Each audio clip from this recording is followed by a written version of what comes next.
తిప్పరమీసం ఇది ఆంధ్రుడి రోషం రారమ్మని పిలుస్తోంది తెలుగుదేశం నీలాకాశం నీకది శేషం నిప్పులపై నడిపించర నీ ఆవేశం పిడికిలిలో పట్టరా పిడుగుల శబ్దం దారులకే నేర్పరా దాచిన యుద్ధం పట్టర నువ్వు పట్టు మహానాడు బాట పట్టు కట్టర నువ్వు కట్టు పసుపు జెండా జట్టు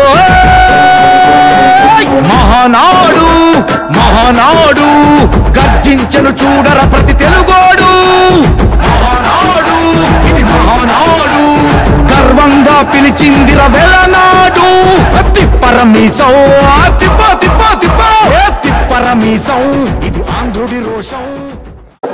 ఈ రోజున ఇక్కడ తెలుగుదేశం పార్టీ రివ్యూ మీటింగ్స్ జరుగుతూ ఉన్నాయి. మార్నింగ్ ఏం చేయాలి, 5 ఏళ్ల నుంచి ఇదే చేశారు. ఏదో ఒకటి వక్రీకరించడం, ఎవరెవరి మీద బురద చల్లడం, ఇది తప్పితే వాళ్ళు చేసిన కార్యక్రమాలు ఏమీ లేదు. ఈ రోజున మా అధినేత ఇంజమూరు రావడం జరిగింది. బ్రహ్మరథం పట్టారు. 35,000 నుంచి 40,000 మంది 8 మండలాల నుంచి వచ్చి మా అన్న విపిఆర్ గారిని కానీ నన్ను కానీ పెద్ద అధినేతను కానీ ఆశీర్వదించడానికి, తెలుగుదేశం పార్టీ నాయకత్వాన్ని ఆశీర్వదించడానికి కొన్ని వేల మంది తలరావడం జరిగింది. ఆ ఒక్కటి చాలు వైసీపీ మొత్తం మూట కట్టుకొని ఇక్కడి నుంచి మొత్తం పోయే పరిస్థితి వచ్చిందని చెప్పి వాళ్ళు ఒక రకమైన ఫ్రస్ట్రేషన్లోకి వెళ్ళిపోయి చిన్న ఇటువంటి ఏదో ఒకటి దుర్భాషలు ఆడడం, ఇటువంటివన్నీ చేయడం, తెలుగుదేశం పార్టీ మీద బురద చల్లడం. పింఛన్ల గురించి కూడా తెలుగుదేశం పార్టీకి పింఛన్లకు ఏం సంబంధం అండి? వైసీపీ పార్టీ ఉంది. ఈ రోజున వైసీపీ వాళ్ళు పింఛన్లు ఇవ్వాల్సిన బాధ్యత వాళ్ళ మీద ఉంది.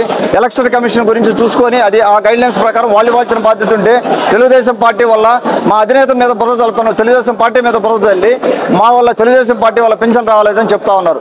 ఇటువంటి కార్యక్రమాలు తప్పితే గత 5 ఏళ్లలో వాళ్ళు చేసింది ఏమీ లేదు. అందరూ దయచేసి మీడియా మిత్రులు కానీ ప్రజలందరూ కూడా దాన్ని గమనించాలని కోరుకుంటా ఉన్నాను. అందరికీ నా ధన్యవాదాలు.